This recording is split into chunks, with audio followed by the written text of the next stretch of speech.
नमस्कार विद्यार्थी मित्रांनो, स्वागत आहे तुमचं तुमच्या आवडत्या एज्युकेशनल चॅनलमध्ये, ज्याचं नाव आहे श्री शिंदे क्लासेस बारामती. बऱ्याच दिवसांनी आपली गाठ पडते विद्यार्थी मित्रांनो. ठीक आहे, तर गेल्या पार्टमध्ये आपण male reproductive system of flower शिकली होती. ठीक आहे, मेल रिप्रोडक्टिव्ह सिस्टीम मध्ये पोलन ग्रेन जे होतं ते पोलन ग्रेन मधून मेल गॅमेट कसे तयार होतात, व्हेजिटेटिव्ह सेल काय असतं, ट्यूब न्यूक्लियस काय असतं, परत नंतर आपली ट्यूब सेल कशी तयार होते, पोलन ट्यूब कशी तयार होते, ह्या सगळ्या गोष्टी आपण बघितलेल्या होत्या. तर ह्या पार्टमध्ये आपण आता फिमेल रिप्रोडक्टिव्ह सिस्टीम बद्दल बोलणार आहोत. डेव्हलपमेंट ऑफ फिमेल गॅमेटोफाइट बद्दल आपण बोलणार आहोत. कळतंय विद्यार्थी मित्रांनो? तर कुठलाच वेळ न वाया घालवता आपण सुरू करूया. पहिली गोष्ट, एवढा मोठा गॅप पडला, बरीच कारणं होती त्या गॅप मागं. ठीक आहे, कधी कधी वेळ मिळत नव्हता, कधी कधी आजार पण आलं, त्यामुळे लेट झालाय. पण तुमचं नुकसान व्हायला नाही पाहिजे. लेट झाला तरी हा व्हिडिओ अशा प्रकारे बनवला गेलाय की तुमचं होल सोल कव्हरेज होऊन जाईल. तुम्ही एकदा पुस्तक वाचलं आणि एकदा हा व्हिडिओ बघितला की त्यानंतर तुम्हाला कुठलीच शंका राहणार नाही. High quality images, high quality notes तुम्हाला ह्या व्हिडिओमधून मिळणार आहेत. कळतंय? त्यामुळे कुठलाच वेळ न वाया घालवता आपण सुरू करूया क्लास 12 चा biology chapter 1, reproduction in lower organisms in lower and higher plants. ठीक आहे, reproduction in lower and higher plants. Okay, तर हा आहे आपला पुढचा पार्ट. गेल्या पार्ट मध्ये आपण मेल रिप्रोडक्टिव्ह सिस्टीम म्हणजे मेल गॅमेटोफाइटचा अभ्यास केला होता. आता ह्या पार्ट मध्ये आपण फिमेल रिप्रोडक्टिव्ह सिस्टीम म्हणजे फिमेल गॅमेटोफाइटचा अभ्यास करणार आहोत. चला, कुठलाच वेळ न वाया घालवता आपण सुरू करूया. तर structure of anatropous ovule. Okay, आता नीट लक्ष द्या. विषय काय, प्रत्येक गोष्ट आपण बारकाईने समजून घेऊया. तुमचं लक्ष फक्त देणं महत्वाचं आहे. ओके, आता स्ट्रक्चर ऑफ, टायटल काय आपलं, स्ट्रक्चर ऑफ एनाट्रोपस ओव्ह्यूल. आता ओव्ह्यूल म्हणजे काय असतं, तर आपण सगळ्या मित्रांनो बघा शिकलोय. हे आपलं कुठलं पण फ्लावर असलं तर फ्लावरचा हा आपला काय आहे, फिमेल रिप्रोडक्टिव्ह पार्ट आहे. फिमेल रिप्रोडक्टिव्ह पार्टला आपण काय म्हणतो, गायनोशियम म्हणतो. काय म्हणतो आपण त्याला, गायनोशियम म्हणतो. काय म्हणतो आपण, गायनोशियम असं म्हणतो. आणि ह्यातल्या जो प्रत्येक मेंबरला, इंडिव्हिज्युअल मेंबरला आपण काय म्हणतो, कार्पेल असं म्हणतो. काय म्हणतो याला आपण, कार्पेल. तर तुम्हाला सर्वांना माहिती की ह्याचे हे 3 पार्ट मध्ये डिवाइड होतं. एक असतं स्टिग्मा. ठीक आहे, वरचा पार्ट असतो स्टिग्मा, मधला पार्ट असतो स्टाईल, आणि जो खालचा पार्ट आहे त्याला काय म्हणतो आपण, ओव्हरी. जो सोलन पार्ट दिसतोय त्याला आपण म्हणतो ओव्हरी. ह्या ओव्हरीच्या आतमध्ये काय असतात, आपले छोटे छोटे असे स्ट्रक्चर बघायला मिळतात, आणि हेच पुढे जाऊन काय तयार करतात, आपले सीड्स तयार करतात. ह्या इंडिव्हिज्युअल स्ट्रक्चर्सला आपण काय म्हणतो, ओव्ह्यूल असं म्हणतो. काय म्हणतो ह्याला आपण, ओव्ह्यूल असं म्हणतो. मग आपल्याला आता ओव्ह्यूल बद्दल शिकायचंय की ओव्ह्यूल नक्की कसं असतं, ओव्ह्यूलचं स्ट्रक्चर नेमकी कसं असतं. का ओव्ह्यूल शिकायचंय, कारण ह्या ओव्ह्यूलच्या आतमध्ये आपलं काय तयार होणार आहे, फिमेल गॅमेटोफाइट तयार होणार आहे. फिमेल गॅमेट तयार होणार आहे. कळतंय सगळ्यांना? आणि तुम्हाला सर्वांना माहितीच आहे की ओव्हरी जी असते ती पुढे जाऊन काय बनते, आपली फ्रूट बनते. आणि ओव्ह्यूल जे असतात ते पुढे जाऊन काय बनतात, आपल्या प्लांटचे सीड्स बनतात. ओके, हा कन्सेप्ट लक्षात राहू द्या. म्हणजे ओव्हरी म्हणजे आपलं, ओव्हरी म्हणजे फ्युचर फ्रूट आहे, आणि ओव्ह्यूल म्हणजे आपलं फ्युचर सीड आहे. ओके, आपण आता ह्या पार्ट बद्दल शिकणार आहे ज्याचं नाव आहे ओव्हरी. ठीक आहे, ह्या पार्ट बद्दल ज्याचं नाव आहे ओव्ह्यूल बद्दल शिकणार आहे. कळतंय? ओव्ह्यूल म्हणजे काय असतं सर्वांना कळलं. ह्याच ओव्ह्यूलचं स्ट्रक्चर आता आपल्याला बघायचं. मग स्ट्रक्चर ऑफ एनाट्रोपस ओव्ह्यूल. आता एनाट्रोपस म्हणजे नक्की काय असतं ते आपण बघूयात. त्याच्या आधी जनरल पॉईंट जे आहेत ते डिस्कस करून घेऊया. चला, इच ovule develop inside a ovary. आताच बघितलं आपण, ओव्ह्यूल कुठे बघायला मिळतो, आपल्याला ओव्हरीच्या आतमध्ये बघायला मिळतो. हे तुम्हाला दिसतंय ह्या डायग्राम मध्ये बघायला मिळत असेल. ओव्ह्यूल कुठे आहे, ओव्हरीच्या आतमध्ये असतो. आता हे जे ओव्ह्यूल असतात ते 1 असू शकतात, 2 असू शकतात, किंवा अनेक मल्टिपल असू शकतात. Depend upon the plant. प्लांटवर अवलंबून आहे की त्या प्लांट मध्ये किती ओव्ह्यूल असणार आहेत. कळतंय? इथपर्यंत कळलं सगळ्यांना? And is attach to the placenta by a small stalk called funiculus. Okay, funiculus म्हणजे काय, तर ह्या ओव्हरीला आपल्या प्लॅसेंटाशी, प्लॅसेंटा म्हणजेच काय, तर हा जो मधला पोर्शन तुम्हाला दिसतोय, जो काय करतोय, हा मधला पोर्शन, ह्याला म्हणायचं प्लॅसेंटा. प्लॅसेंटा आणि ओव्हरीच्या मधला जो गॅप असतो हा जे प्लॅसेंटा आहे, आणि मग ही आपली ओव्हरी येते. ह्यांच्या मधला जो सेक्शन आहे ह्याला आपण काय म्हणतो, फ्युनिक्युलस असं म्हणतो, किंवा त्याला फ्युनिक्युलम असं म्हणतात. काय म्हणतात त्याला, फ्युनिक्युलस किंवा फ्युनिक्युलम असं म्हणतात. आणि हा जो पार्ट आहे जो ओव्हरीला, आपल्या ओव्ह्यूलला आपल्या ओव्हरीच्या मधल्या सेक्शनला अटॅच करते. मधल्या सेक्शनला म्हणायचं प्लासेंटा. याला काय म्हणायचं? प्लासेंटा म्हणायचं. आणि प्लासेंटा आणि ओव्ह्यूलच्या मध्ये, प्लासेंटा आणि ओव्ह्यूलच्या मधला जो सेक्शन असतो जो त्यांना अटॅच करण्यात मदत करतो त्याला म्हणायचं फ्युनिक्युलम किंवा फ्युनिकल. ओके, इथं तुम्हाला डायग्राम मध्ये दिसत असेल बघा. ह्या डायग्राम मध्ये तुम्हाला दिसतोय हा जो पार्ट आहे जो आपल्या ओव्हरीला, सॉरी ओव्हरीच म्हणतोय मित्रांनो, सॉरी बरं का, ओव्ह्यूलला कशाशी जोडतोय? प्लासेंटाशी जोडतोय. हा जो मधला पोर्शन आहे ह्याला म्हणायचं फ्युनिकल. ओके, फ्युनिक्युलस किंवा फ्युनिकल म्हणजे काय कळलं सर्वांना? काय अडचण नसावी असं मला वाटतं. फ्युनिकल म्हणजे ओव्ह्यूलला प्लासेंटाशी जोडणारा पार्ट. कळतंय? चलो गुड. मग इच ओव्हरी डेव्हलप्स इनसाइड ओव्ह्यूल म्हणजे ओव्ह्यूलच्या आतमध्ये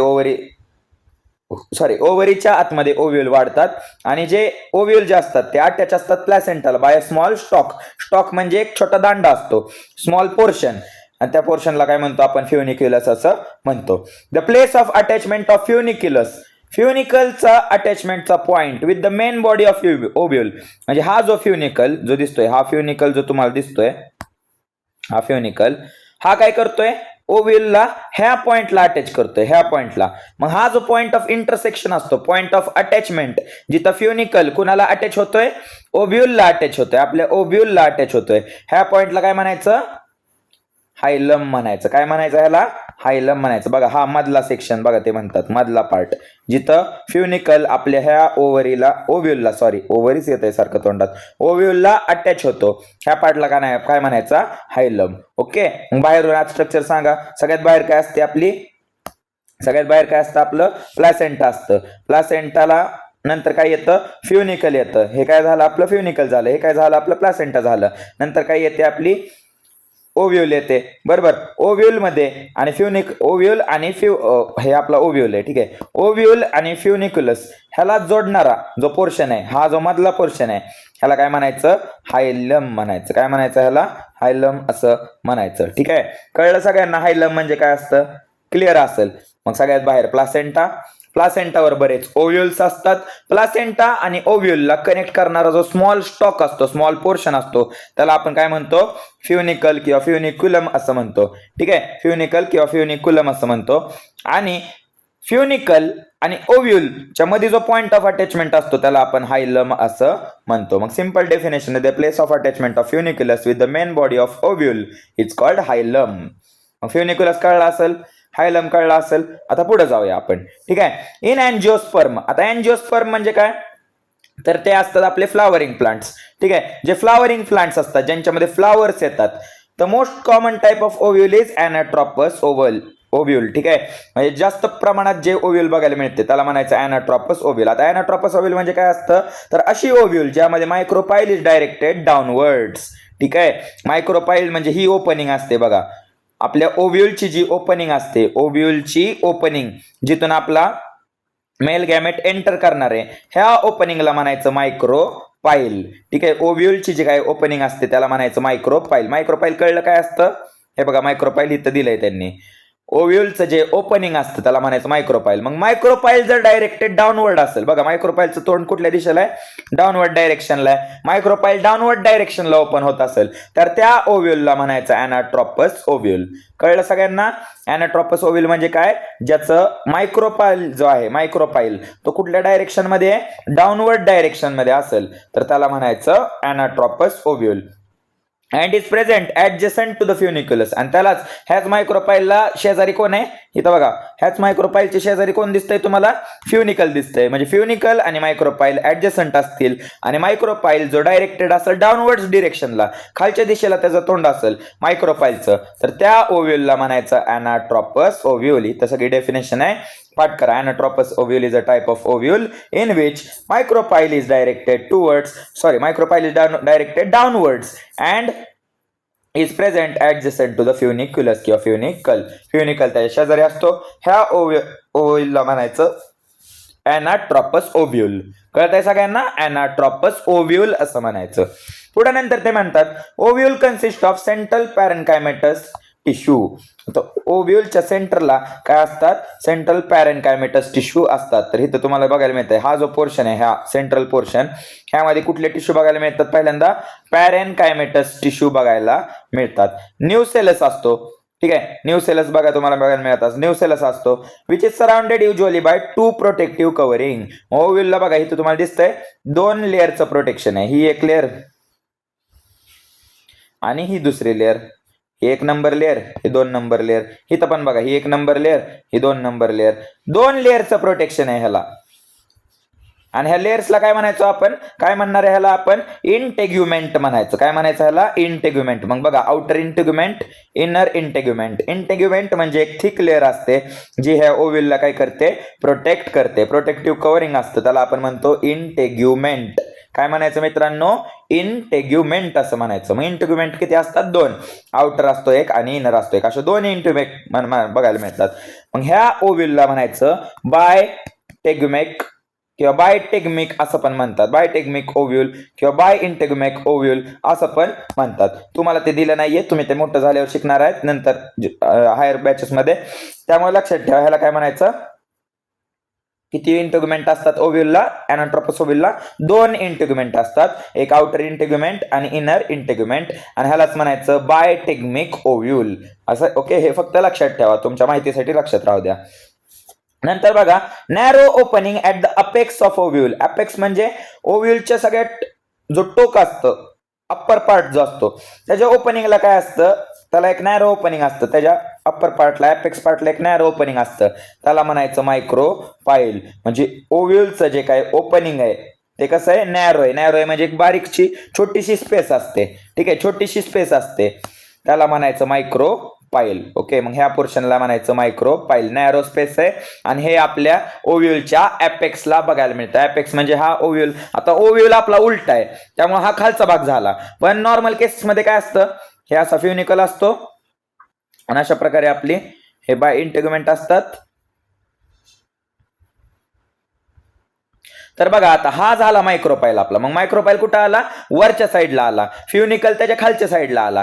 ही एनाट्रोपस ओव्ह्यूल नाहीये. एनाट्रोपस शिकलो आता आपण, तीही अशी असते जिथं ही बाजू काय झालेली असते, खालच्या बाजूला शिफ्ट झालेली असते. त्यामुळं मायक्रोपाईल हा अपेक्स वालाच भाग आहे. पण एनाट्रोपस ओव्ह्यूल मध्ये, एनाट्रोपस ओव्ह्यूल मुळे काय झालेलं असतं, मायक्रोपाईल फ्युनिकुलसच्या ऍडजसंट आलेला असतो, शेजारी आलेला असतो. फ्युनिकलच्या शेजारी मायक्रोपाईल आलेला असतो. त्यामुळे एनाट्रोपस ओव्ह्यूल मध्ये आपल्याला वाटतं की हा अपेक्स पार्ट नाहीये, पण मायक्रोपाईल खरं तर अपेक्स पार्ट आहे, सगळ्यात वरचा भाग असतो. पण एनाट्रोपस मध्ये तो डाऊनवर्ड डायरेक्शनला बेंड झाल्यामुळं कन्फ्युजन निर्माण होऊ शकतं. कन्फ्युजन मी दूर केलंय तुमच्या सगळ्यांचं, कळलं सगळ्यांना. तेव्हा मायक्रोपाईल हा अपेक्स आहे ओव्ह्यूलचा. हे नॅरो ओपनिंग असतं आणि त्याला आपण काय म्हणतो, मायक्रोपाईल असं म्हणतो. सगळ्यांना कळलं मायक्रोपाईल काय असतं. पुढे नंतर चलाजा. चलाजा म्हणजे काय, बेस ऑफ ओव्ह्यूल. आता मायक्रोपाईलच्या विरुद्ध जो तुम्हाला पोर्शन दिसतोय, हा वाला पोर्शन बेस, हा झाला आपल्या ओव्ह्यूलचा बेस. ह्याला काय म्हणायचा, चलाजा असं म्हणायचं. काय म्हणायचं त्याला, चलाजा असं म्हणायचं. मग chalaza is the base of our ovule. कळतंय. अपेक्स वरचा भाग मायक्रोपाईल आहे, बेस म्हणजे खालचा भाग काय आहे, चलाजा आहे. कळतंय. आणि चलाजा जो असतो तो काय असतो, अपोजिट टू मायक्रोपाईल. मायक्रोपाईलच्या विरुद्ध आहे का नाही, मायक्रोपाईल बघा आणि त्याच्या विरुद्ध साईडला चलाजा आहे. कळतंय. तेवढंच त्यांनी दिलंय, मग तेवढंच लक्षात ठेवा. ठीक आहे, अपोजिट असतं मायक्रोपाईलला कोण, चलाजा. नंतर एम्ब्रिओ सॅक. आता ही जी इंटरनल स्ट्रक्चर जे तुम्हाला दिसतंय त्याला म्हणायचं embryo sac. Embryo sac or female gametophyte is oval. आता ह्याचा शेप तुम्हाला कसं दिसतोय, ह्याचा शेप मधल्या सेक्शनचा कसं दिसतोय तुम्हाला, ओव्हल शेप दिसतोय, राईट. त्यामुळे ह्याचा शेप ओव्हल आहे. हे मल्टी सेल्युलर स्ट्रक्चर आहे. मल्टी सेल्युलर आंधळ्याला पण दिसत स्पष्टपणे. ह्यात तुम्हाला मित्रांनो किती सेल्स बघायला मिळतात बघा, 1 2 3. वर 3 सेल आहे, मध्ये 1 सेल आहे, खाली 3 सेल आहेत. ओके, मग ह्यामध्ये टोटल सेल्स किती झाले, तर 7 सेल्स झाले. किती सेल झाले, 7 सेल. म्हणजे एकापेक्षा जास्त सेल आहेत. त्यामुळे हे कसलं स्ट्रक्चर आहे, मल्टी सेल्युलर स्ट्रक्चर आहे. आणि हे कशात एम्बेडेड असतं, न्यूसेलस मध्ये एम्बेडेड असतं. म्हणजे हा जो एरिया आहे ह्याला आपण न्यूसेलस म्हणतोय. आणि ह्या न्यूसेलस मध्ये हे न्यूसेलस असतं. ठीक आहे, ह्या न्यूसेलस मध्ये हे 7 सेल असतात. कळतंय. ह्या न्यूसेलस मध्ये आपलं एम्ब्रिओ सॅक आहे. एम्ब्रिओ सॅक कडे किती सेल आहेत, 7 सेल आहे. त्यामुळे त्याला आपण मल्टी सेल्युलर असं म्हणतोय. कळतंय सगळ्यांना. इथपर्यंत कोणाला काय अडचण आहे का मित्रांनो, काय अडचण असेल क्लिअर करत जावा. कमेंट सेक्शन मध्ये तुम्ही डाऊट्स विचारू शकताय आपापले. ठीक आहे, मग चला एकदा न बघता आपण रिवाइज करू. चलो एकदा हे रिवाइज करू, मग डायरेक्ट पुढच्या स्लाइडला जाऊ. काय काय बघितलं आपण जे ओव्ह्यूल शिकतोय त्याला काय म्हणायचं, एनाट्रोपस ओव्ह्यूल. ओव्ह्यूल म्हणजे काय, ओव्ह्यूलचं पुढे जाऊन फ्युचर काय असतं, ते आपलं सीड असतं. ओव्हरीमध्ये ओव्ह्यूल असतं, ओव्हरी पुढे जाऊन काय बनते, फ्रूट बनते, ओव्ह्यूल पुढे जाऊन काय बनतं, सीड बनतं. ओव्हरीमध्ये एकच ओव्ह्यूल असतं का, नाही, एक असू शकतं, दोन असू शकतं, मल्टिपल असू शकतात डिपेंडिंग अपॉन प्लांट. मग आपण कुठलं स्ट्रक्चर शिकलोय, एनाट्रॉपस ओव्ह्यूल. एनाट्रॉपस ओव्ह्यूल कॉमनली कुठल्या प्लांट्स मध्ये बघायला मिळतं आपल्याला, अँजिओस्पर्म्स मध्ये बघायला मिळतं. इथे दिलंय बघा, अँजिओस्पर्म्स मध्ये बघायला मिळतं. अँजिओस्पर्म्स म्हणजे जे फ्लावरिंग प्लांट्स असतात, ज्यांना फ्लावर असतं, त्यांच्यामध्ये आपल्याला बघायला मिळतं. ठीक आहे. एनाट्रॉपस म्हणजे काय, तर जो आपला ओव्ह्यूल आहे तो ओव्ह्यूलचं जे काय ओपनिंग असतं म्हणजे जे मायक्रोपाईल असतं ते काय असतं, डायरेक्टेड डाऊनवर्ड्स असतं. तो डायरेक्शन काय असते मायक्रोपाईलची, डाऊनवर्ड डायरेक्शनला असते. आणि त्याला ऍडजसंट कोण असतो, आपला फ्युनिक्युलस असतो. ठीक आहे. मग मायक्रोपाईल आणि फ्युनिक्युलस जर ऍडजसंट असतील म्हणजे शेजारी शेजारी असतील, आणि हे कधी पॉसिबल आहे, जर मायक्रोपाईलचं डायरेक्शन काय असेल, डाऊनवर्ड डायरेक्शन मध्ये असेल, मायक्रोपाईल ओव्ह्यूल आपला उलटा झालेला असेल, तर ती कंडिशन असते एनाट्रॉपस ओव्ह्यूल. कळलं सगळ्यांना.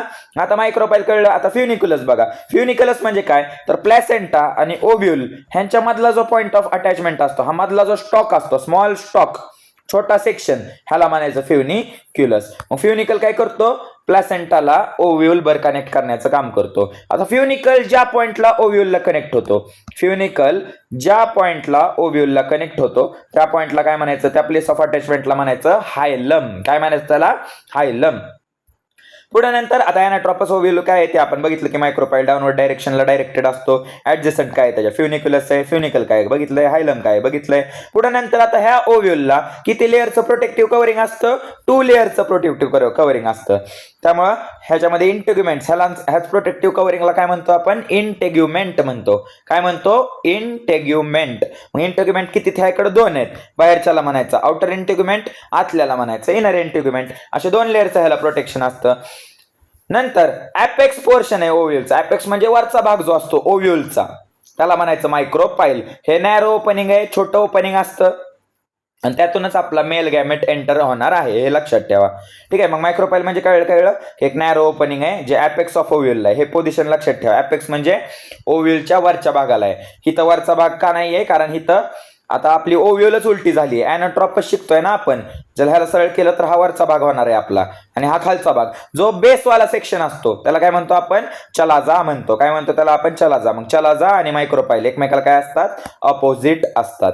हे पॉईंट आपण बघितलेला आहे. आणि लास्ट पॉईंट आता की एम्ब्रिओ सॅक म्हणजे जो फिमेल गॅमेटोफाइट आहे तो कुठल्या शेपचा आहे, ओव्ह्यूल शेपचा आहे. हे युनिसेल्युलर आहे का मल्टीसेल्युलर स्ट्रक्चर आहे, मल्टीसेल्युलर स्ट्रक्चर आहे. किती सेल बघायला मिळतात ह्यामध्ये, 7 सेल बघायला मिळतात. किती सेल बघायला मिळतात, 7 सेल बघायला मिळतात. कळतंय तुम्हाला सगळ्यांना. आणि हे एम्बेडेड इन न्यूसेलस असतं. न्यूसेलस म्हणजे हा जो मधला पोर्शन आहे ह्याला आपण मधल्या सेक्शनला न्यूसेलस असतं. आणि ह्या न्यूसेलस मध्ये हे 7 सेल आपल्याला बघायला मिळतात. एवढंच आहे, दॅट्स इट. ह्यात कोणाला काय अडचण आहे का मित्रांनो, नसावी असं मला वाटतं. बेसिक कन्सेप्ट आहे. ही डायग्राम तुम्हाला एक्झामला काढावी लागते, त्यामुळे ह्या डायग्रामची प्रॅक्टिस करा. इम्पॉर्टंट डायग्राम आहे, प्रत्येकाचं फंक्शन एक लाईन मध्ये लिहायचं. ठीक आहे. मग ह्या सगळ्या बेसिक गोष्टी आहेत, त्यामुळे त्या लक्षात ठेवा. आता मी तुम्हाला ही डायग्राम समजावतो. ठीक आहे. आता पॉईंट जे होते तेवढे ते सांगून झालेत, आता डायग्राम समजून घ्या. आता मी तुम्हाला सांगितलं हे जे आपलं एम्ब्रिओ सॅक आहे ते किती सेलचं स्ट्रक्चर आहे, 7 सेलचं स्ट्रक्चर असतं. किती सेलचं स्ट्रक्चर असतं, 7 सेलचं असतं. मी अजून एक पेज ऍड करतो, मग तुम्हाला मी डायग्राम काढतो मग तुम्हाला कळेल. ठीक आहे. हे बघा, सांगा हा खालचा सेक्शन काय आहे आपला, प्लासेंटा आहे. काय आहे हा आपला, प्लासेंटा. प्लासेंटा वर बरेच ओव्ह्यूल असतात. प्लासेंटाच्या मध्ये आणि ओव्ह्यूलच्या मध्ये काय असतो, एक स्टॉक असतो. ह्याला काय म्हणायचं, फ्युनिक्युलम किंवा फ्युनिकल असं म्हणतात, फ्युनिकल असं म्हणतात. आणि फ्युनिकलला आपली काय असते, अटॅच ओव्ह्यूल अटॅच असते. ठीक आहे. हे ओव्ह्यूल किती लेअरची असते, तर बायटेग्मिक असते. आपण शिकलोय किती लेअरची असते, 2 लेअरची असते ना, त्यामुळे ह्याला आपण काय म्हणतो, बायटेग्मिक असं म्हणतो. ठीक आहे. अशी आहे आपली डायग्राम. ह्याला काय म्हणतो आपण, इंटेग्युमेंट म्हणतो. काय म्हणतो आपण ह्याला, इंटेग्युमेंट असं म्हणतो. हा पोर्शन सांगा मित्रांनो, हा पोर्शन जिथं ओव्ह्यूल आणि फ्युनिकल अटॅच होत आहे, ह्या पोर्शनला काय म्हणायचं तुम्ही, हायलम. काय म्हणायचं ह्याला, हायलम. Very good. ह्या पोर्शनला काय म्हणायचं, मायक्रोपाईल. काय म्हणायचं ह्याला, मायक्रोपाईल. मायक्रोपाईलच्या विरुद्ध बाजूला काय असतो, चला जा. काय म्हणायचं ह्याला, चला जा. एवढं इनफ आहे. ही आहे आपली आतली एम्ब्रिओ सॅक. आता बघा नीट लक्ष द्या, ही बेसिक स्ट्रक्चर झालं आपल्या ओव्ह्यूलचं. आता तुम्हाला नीट व्यवस्थित फोकस करून मी काही गोष्टी सांगतोय. तर वर 3 सेल असतात बघा मित्रांनो. वर किती सेल असतात? 3 सेल असतात. आणि ह्या 3 सेलकडे प्रत्येकी किती न्यूक्लियस असतो? एक न्यूक्लियस असतो. 1 2 3. मग 3 सेलकडे त्यांचे वैयक्तिक एक न्यूक्लियस आहेत. मध्ये जो सेल असतो तो सेल मोठा असतो साईजमध्ये आणि ह्यामध्ये न्यूक्लियस असतात 2. किती न्यूक्लियस असतात? 2. आणि खाली जे सेल असतात 1, मधला असतो थोडा मोठा आणि साईडचा असतो सेम साईजचा. म्हणजे शेजारचे 2 जे असतात ते छोटे असतात आणि मधला सेल मोठा असतो. ह्यांच्याकडे प्रत्येकी किती किती न्यूक्लियस आहे? एक न्यूक्लियस आहे. म्हणजे इथं तुम्हाला सेल किती बघायला मिळतात? तर 7. वर बघा, वर 3 सेल, मध्ये 1 सेल आणि खाली 3 सेल, असे एकूण किती सेल बघायला मिळतात? 3, वरचे 3, खालचे 3, 6 आणि मधला 1, असे 7 सेल बघायला मिळतात. किती सेल? 7 सेल. पण न्यूक्लियस किती आहे मित्रांनो? मोजा. वरच्या 3 कडे 3, खालच्या 3 कडे 3 आणि मध्ये एका सेल कडे 2 आहेत. म्हणजे 8 न्यूक्लियस बघायला मिळतात. किती न्यूक्लियस बघायला मिळतात? 8 न्यूक्लियस बघायला मिळतात. मग हे जे स्ट्रक्चर आहे अॅनाट्रोपस ओव्ह्यूलचं, ते कसं आहे? 7 सेल्ड 8 न्यूक्लियस वालं स्ट्रक्चर आहे. कसं आहे? 7 सेल्ड 8 न्यूक्लियस वालं स्ट्रक्चर आहे. कळलं सगळ्यांना एवढं? किती सेल असतात, किती न्यूक्लियस असतात, सगळ्यांना क्लिअर? आता नीट लक्ष द्या. हा जो वरचा 3 सेल असतात, हे जे वरचे 3 सेल असतात, ह्यांना आपण म्हणतो अँटीपोडल. ह्यांना काय म्हणायचं? अँटीपोडल असं म्हणायचं. काय म्हणायचं? ह्यांना अँटीपोडल असं म्हणायचं. हे 3 सेल्स जे असतात ते नरिशमेंट देण्यासाठी मदत करतात. कुणाला नरिशमेंट? तर जे आपलं एम्ब्रिओ तयार होणार आहे, जे आपलं झायगोट तयार होणार आहे फर्टिलायझेशन झाल्यानंतर, त्याला न्यूट्रिशन देण्याचं काम असतं ह्याचं. ठीक आहे, न्यूट्रिशन देण्याचं काम काय असतं? अँटीपोडलचं असतं. हे केअर करतात आपल्या सीडची, डेव्हलपिंग सीडची म्हणजे डेव्हलपिंग एम्ब्रिओची केअर करतात, न्यूट्रिशन देतात, नरिशमेंट देतात. हा जो मधला पोर्शन आहे ह्याचं नाव आहे पोलार न्यूक्लियाय. काय म्हणायचं ह्याला? पोलार न्यूक्लियाय म्हणायचं. न्यूक्लियस म्हणायचं नाही. सिंग्युलर असेल तर न्यूक्लियस म्हणतो, म्हणजे एकच गोष्ट असेल तर न्यूक्लियस म्हणतो. एक न्यूक्लियस असेल तर एक. आता 2 आहेत इथं, त्यामुळे न्यूक्लियाय म्हणायचं, अनेक वचन आहे इथं. ठीक आहे, मग हे पोलार न्यूक्लियाय असतं. आणि लास्ट हे असतात, हे जे तुम्हाला साईडचे 2 छोटे सेल दिसत आहेत, हे आहेत आपले सिनर्जिड. काय म्हणायचं ह्याला? सिनर्जिड. नाव फक्त लक्षात ठेवा आता. आणि जो मधला मोठा सेल दिसतोय तो आहे आपला एग सेल. काय आहे तो? आपला एग सेल. आणि एग सेल म्हणजेच आपला फिमेल गॅमेट यामध्ये तयार होतो. एग सेल म्हणजेच आपला कुठला गॅमेट? फिमेल गॅमेट ह्यामध्ये असतो. फिमेल न्यूक्लियस ह्यामध्ये आपल्याला बघायला मिळतो. मग स्ट्रक्चर कसं काढायचं सगळ्यांना कळलं? सोपं आहे का नाही डायग्राम काढणं? अशी डायग्राम सुंदररित्या तुम्ही एक्झामला काढायची आहे. आणि ह्या डायग्रामला काय करायचा? बॉक्स करायचा कंपल्सरी. बॉक्स केल्यानंतर ह्याला लेबल व्यवस्थित करायची की फिगर कुठली आहे बाबा? तर स्ट्रक्चर ऑफ ओव्ह्यूल असं नाव ह्याला द्यायचं. कळतंय? मग अशा प्रकारे मी तुम्हाला डायग्राम व्यवस्थित समजून सांगितलेली आहे. आता मग हेच ओव्ह्यूल कसं तयार होतं ते आपल्याला बघायचं आहे पुढं. तयार मग सगळे? एवढे पॉइंट कळले? चलो जाऊया पुढे आपण. ठीक आहे, आता नीट लक्ष द्या. ओव्ह्यूल तयार होण्याच्या आधी जे सेल्स तयार होतात त्याच्या आधी जे स्टेज असते, जे सेल आपल्याला बघायला मिळतो त्याला म्हणायचं मेगास्पोर मदर सेल. गेल्या वेळेस काय होतं? मायक्रोस्पोर मदर सेल होतं. कुठं? मेल मध्ये. आता आपण फिमेल शिकतोय. फिमेल मध्ये पण ह्याला एमएमसीच म्हणायचं, म्हणजे मेगास्पोर मदर सेल म्हणायचं. मेल मध्ये पण एमएमसीच होता, पण तो मायक्रोस्पोर मदर सेल होता. काय होता तो? मायक्रोस्पोर मदर सेल होता. हा आहे मेगास्पोर मदर सेल. हा फरक मित्रांनो लक्षात ठेवा. नीट मध्ये, सीईटी मध्ये असे छोटे छोटे चुका होतात. आपण मेगास्पोर मायक्रोस्पोर कन्फ्युज होतो. बऱ्याच लोकांना ह्यातला संबंध म्हणजे काय फरक आहे हे पण माहित नसतं. मग मेगास्पोर हे फिमेल मध्ये असतं, मायक्रोस्पोर मेल मध्ये असतं. आता मेगास्पोर मदर सेल हे कंडिशन काय असते? डिप्लॉइड कंडिशन असते. आता आपल्याला गॅमेट तयार करायचे आहेत. मग आपल्याला कुठलं सेल डिव्हिजन करावं लागणार आहे? मिओसिस करावं लागणार आहे. कारण मिओसिस मध्ये गॅमेटचा नंबर काय होतो? हाफ होतो. काय होतो? हाफ होतो. म्हणजे हे 4 सेल तयार होतात. एका सेल पासून किती सेल तयार होतात? 4 सेल तयार होतात. आणि हे 4चे सेल कसे असतात? आपले हॅप्लॉइड असतात. कसे असतात ते? आपले हॅप्लॉइड असतात. कळलं मित्रांनो? हॅप्लॉइड असतात एवढं कळलं. मग हे हॅप्लॉइड सेल्स जे असतात त्यातले जे वरचे 3 सेल्स जे आहेत, तुम्हाला दिसतंय क्रमाने असे एका खाली एक 4 सेल तयार झालेत सिरीज मध्ये. जे वरचे 3 सेल्स जे आहेत ते अबॉर्ट केले जातात. अबॉर्ट म्हणजे ते नॉन फंक्शनल असतात. नॉन फंक्शनल म्हणजे कार्यरत नसतात, त्यांचं काही काम होत नाही, ते डिजनरेट होऊन जातात. डिजनरेट बघा इथे दिले, डिजनरेट म्हणजे ते गायब होऊन जातात, त्यांचं काही काम राहत नाही. विलुप्त होऊन जातात ते. मग राहतो फंक्शनल कुठला आपला, फक्त हा लास्ट वाला सेल, हा फक्त आपल्या कामाचा राहतो. ठीक आहे ना. हा काय कसा आहे, हॅप्लॉइड आहे. म्हणजे ह्याच्याकडं समजा 46 क्रोमोझोम असतील आपल्या केसमध्ये, समजा एक सेल आहे त्याच्याकडे 46 क्रोमोझोम असतील, तर आपला हॅप्लॉइड काय असणार आहे, 23 क्रोमोझोम वाला असणार आहे. म्हणजे क्रोमोझोम नंबर काय झालेला असतो, हाफ झाला असतो. हे गेल्या लेक्चरला आपण डिटेल शिकलोय. मग हा एक सेल फक्त फंक्शनल राहतो. बाकी काय होऊन जातात, बाकीचे 3 काय होतात, डिजनरेट होऊन जातात, गायब होऊन जातात. फक्त एकच शिल्लक राहतो आणि तो आपला बेसल सेल आहे. बघा सगळ्यात खालचा जो सेल आहे तो फक्त फंक्शनल राहतो. त्यामुळे एक्झाम मध्ये तुम्ही लिहिताना व्यवस्थित वाक्यरचना करायची आहे की एक सेल पासून मायक्रोस्पोर मदर सेल मिओसिस करतं. मिओसिस झाल्यामुळं हॅप्लॉइड 4 मेगास्पोर्स तयार होतात. काय तयार होतात, मेगास्पोर्स तयार होतात. त्यातला जो बेसल मेगास्पोर असतो तो फंक्शनल असतो. काय असतो, फंक्शनल, कामाचा असतो. आणि बाकीचे काय होऊन जातात, डिजनरेट होऊन जातात. आता हा जो एक फंक्शनल सेल राहिलाय ह्याला आपण काय म्हणतो, मेगास्पोर असं म्हणतो. आणि ह्याच्या आतमध्ये तुम्हाला त्याचं न्यूक्लियस दिसतंय. ओके. आणि ह्याच्यापासून काय तयार होते, आपली एम्ब्रिओ सॅक तयार होते. काय तयार होते, आपली एम्ब्रिओ सॅक तयार होते. हे स्ट्रक्चर बघा तुम्हाला दिसतंय, नरिश्ड बाय न्यूसेलस. न्यूसेलस मध्ये हे सेल ग्रो होते, मग त्याला नरिशमेंट मिळते. ठीक आहे. नरिशमेंट मिळाल्यामुळे तुम्हाला इथं बघायला मिळत असेल त्याचा साईज काय झाली आहे, वाढली आहे. न्यूक्लियस एकच राहिलाय. आता इथं होते मायटोसिस, फर्स्ट मायटोटिक डिव्हिजन. एक मायटोटिक डिव्हिजन झालं की आता हे सेल कसं आहे, हॅप्लॉइड आहे. त्यामुळे ह्याच्या आतमध्ये जो न्यूक्लियस तयार होणार, जे सेल तयार होणार ते पण कसे राहणार आहेत, हॅप्लॉइडच राहणार आहेत. कळतंय. मग मायटोसिस झाल्यावर एका सेलपासून 2 सेल तयार होतात, हा एक. कळलं सगळ्यांना. मग परत ह्यांच्यामध्ये मायटोसिस 2 होतं. मग ह्याच्यापासनं 2 आणि ह्याच्यापासनं 2 तयार होतात. म्हणजे टोटल सेल पुढच्या स्टेजमध्ये किती बघायला मिळणार, 4. बघा 1 2 3 4 सेल स्टेज आपल्याला बघायला मिळते. परत ह्यांच्यामध्ये काय होतं, मायटोसिस होतं. म्हणजे ह्याच्यापासनं 2, ह्याच्यापासनं 2, ह्याच्यापासनं 2 आणि ह्याच्यापासनं 2 सेल असे तयार होतात. कळतंय सगळ्यांना, कळतंय. मग इथं मायटोसिस आपल्याला बघायला मिळतं. मग मायटोसिस झाल्यानंतर, आता हे प्रोसेस झाल्यानंतर मग आपल्याला फायनली जे बघायला मिळतं ते असं स्ट्रक्चर बघायला मिळतं. बघा 3 सेल वर गेलेले असतात, ह्यांना आपण म्हणतो अँटीपोडल सेल. 3 सेल खाली गेलेले असतात, ह्यातले शेजारचे असतात 2 सिनर्जिड आणि मधला काय असतो, आपला एग सेल असतो. ठीक आहे. व्यवस्थित त्यांनी लेबल केलंय त्यामुळे लक्ष द्या. मधला काय असतो, एग सेल असतो. वरच्या 3 अँटीपोडल तयार होतं, खालच्या 3 एग सेल आणि 2 सिनर्जिड तयार होतात. मग मध्ये फक्त 2 न्यूक्लियस आहेत तसे राहतात.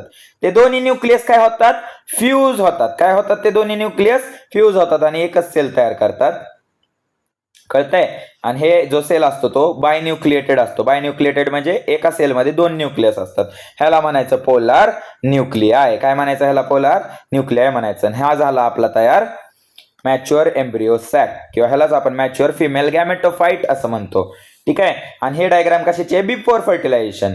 फर्टिलायझेशन झाल्यामध्ये ह्यानंतर बदल होतात, त्यामुळे ही डायग्राम बिफोर फर्टिलायझेशन आहे, की फर्टिलायझेशनच्या आधी अशा प्रकारे आपल्याला ओव्ह्यूल बघायला मिळतो. किती सेलचा आहे, 7 सेलचा आहे. आणि किती न्यूक्लियस आहे, त्यामध्ये 8 न्यूक्लियस आहेत. इथपर्यंत सर्वांना कळलं.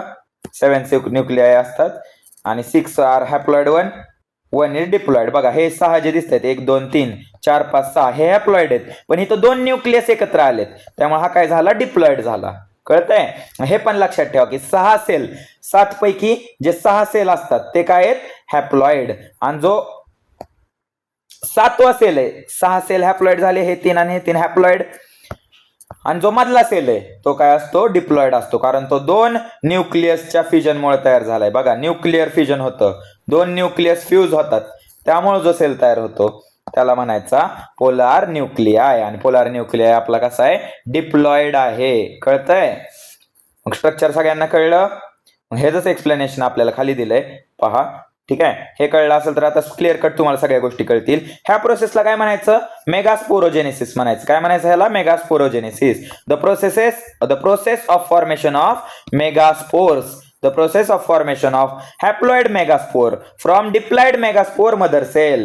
Diploid megaspore mother cell पासून haploid megaspore तयार करणं, ह्याला म्हणायचं मेगास्पोरोजेनेसिस. ह्याच्या आधी आपण मेल मध्ये काय शिकलेलो, मायक्रोस्पोरोजेनेसिस. मग डेफिनेशन दोघांची सेम आहे, फक्त इथं काय म्हणायचं, फॉर्मेशन ऑफ हॅप्लॉइड.